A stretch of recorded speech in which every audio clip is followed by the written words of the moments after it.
Norwich's last Premiership fixture ended in a 6-0 defeat. Can we expect much more of the same this season?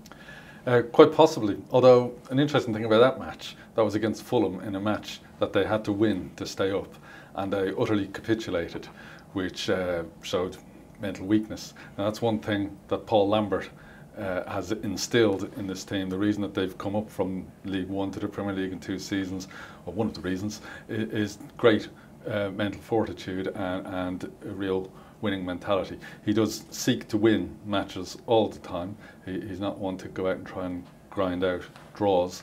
He seeks to outscore the opposition, although that may change a little bit this season, where he's going to have differing approaches. I imagine when he goes to places like Stamford Bridge and Old Trafford, etc., he may bolster the midfield a bit and be not quite so cavalier.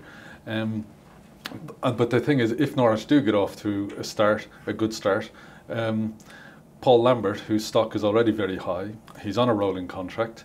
Will he be tempted to do what Owen Coyle did at Burnley a couple of seasons ago, if a bigger club comes in and makes him an attractive offer?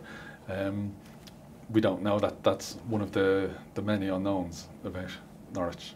Have Norwich got a chance of, in the way that Blackpool did last season, becoming a one that everybody looks out for and develops a soft spot for, because they come up and try and play football and entertain us rather than just, survive however fair means or foul? They certainly do have a chance of that. I mean, they do play with great enterprise and verve, and they have in Wes Hoolahan a player who could become, if you like, a sort of Charlie Adam figure. How often Wes Hoolahan will play remains to be seen, because he perhaps, as I suggested, if he does alter approach slightly for the really daunting away matches, Hoolahan might not fit into the team as he bolsters the midfield by bringing in real warriors like Bradley Johnson and David Fox to bolster the middle. But interesting is they've made quite a lot of signings in the transfer market, and pace has been something that he's seen to prioritise, which would suggest, again, playing on the counter-attack a little more and trying to unhinge teams with rapid attacks.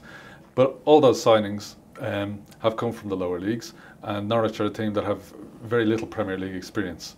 It remains to be seen how they will adapt to the top flight. A lot will depend, I think, on Grant Holt, who's a sort of Kevin Davis figure up front and will be a focal point for a lot of their attacks.